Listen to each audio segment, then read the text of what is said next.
So ముందు social media కానీ websites కానీ న్యూస్ ఛానల్స్ కానీ ఫిలిం ఇండస్ట్రీకి చాలా ఇంపార్టెంట్, చాలా సపోర్ట్గా కూడా ఉంటారు. సేమ్ టైం కొన్ని మ్యాటర్స్ని వాంటెడ్లీగా, అంటే మీకు ఎంత మట్టుకు మ్యాటర్స్ తెలుస్తాయో తెలియవు కానీ వయాల వచ్చే మ్యాటర్లు తీసుకొని మీరు వెబ్సైట్లలో రాస్తున్నది కానీ సోషల్ మీడియాలో ఇస్తున్నది కానీ అది ఇండివిజువల్గా డ్యామేజ్ చేస్తాయి.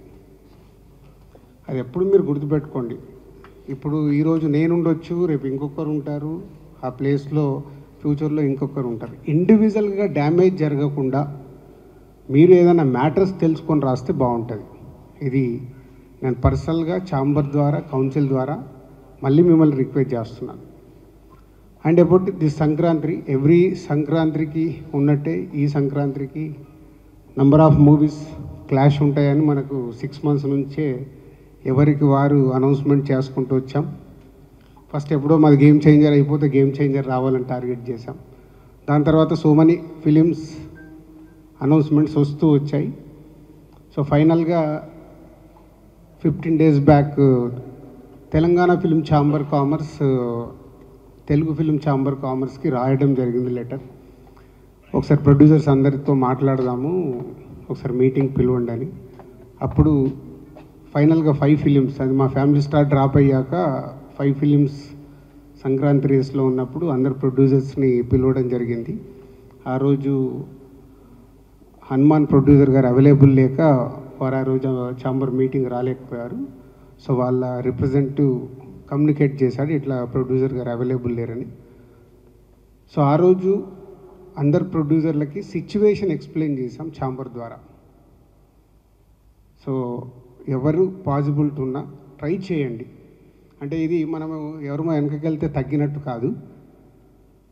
ఒక బిజినెస్ ఎక్స్పీరియన్స్గా మా సలహాలు డైరెక్ట్గా ఇలా ఉంటే ఇలా ఉంటుంది, ఇలా ఉంటే ఇలా ఉంటుంది, పండగకు వచ్చినప్పుడు మీకు ఎన్ని స్క్రీన్స్ దొరుకుతాయి, ఇలా ఎక్స్ప్లెయిన్ చేయడం జరిగింది. దాంట్లో సో లాస్ట్ 1 week నేను లేను. సో ఈరోజు రాగానే అందరం కలుద్దామని సో విశ్వప్రసాద్ గారు అండ్ వివేక్ వాళ్ళిద్దరూ మాట్లాడడం జరిగింది. సో వాళ్ళు మాట్లాడి ఉన్న సినారియోలో అంతకుముందు 3 days నుంచి దాము గారు, ప్రసన్న మాట్లాడుతూనే ఉన్నారు. ఏదైనా ఒక్క సినిమా తగ్గితే ఆల్టర్నేట్ డేట్ చూసుకుందాము, సో ఉన్న సినిమాలకి మ్యాక్సిమం ఎఫర్ట్స్ పెట్టచ్చు అని.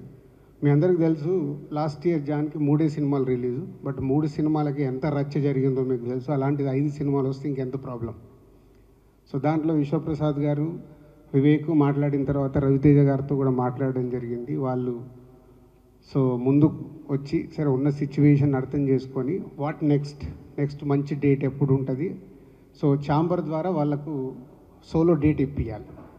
సో ప్రొడ్యూసర్స్కి, ఆ సినిమాకి, హీరోకి అందరికీ బెస్ట్ రెవెన్యూ రావడానికి ఛాంబర్ ద్వారా ప్రయత్నం చేద్దామని మేమందరం కూర్చొని ఈరోజు నిర్ణయం తీసుకోవడం జరిగింది. ఫస్ట్ ముందు విశ్వప్రసాద్ గారికి, వివేక్ అండ్ రవితేజ గారికి thank you very much sir. ఎందుకంటే ఈరోజు ఒక సినిమా వెనకకెళ్ళడం వల్ల 3 పెద్ద సినిమాలు, అలాగే హనుమాన్ 4వ సినిమాకి వస్తుంది. 4 సినిమాలకి ఎంత న్యాయం జరగగలుగుతుంది, అట్లీస్ట్ సమ్ పర్సంటేజ్ ఆఫ్ ఒక సినిమా తగ్గడం వల్ల ఎంతో కొంత అన్నిటికీ రెవెన్యూ పెరగడానికి, స్క్రీన్స్ దొరకడానికి అవకాశం ఉంటుంది. సో దానికి వారికి ముందు వాళ్ళు ఈరోజు ఛాంబర్ అడిగినందుకు, కోఆపరేట్ చేస్తున్నందుకు వాళ్ళకు thank you very much. And ఇది ఒక మంచి పరిణామం. ఇంతకుముందు కూడా చాలా ఎఫర్ట్స్ పెట్టి చేస్తూ ఉన్నాం. అప్పుడప్పుడు ఇలా అవకాశాలు దొరుకుతాయి, అప్పుడప్పుడు అవకాశాలు దొరకవు. సో ఈసారి అవకాశం దొరికినందుకు వారందరికీ థ్యాంక్ యూ.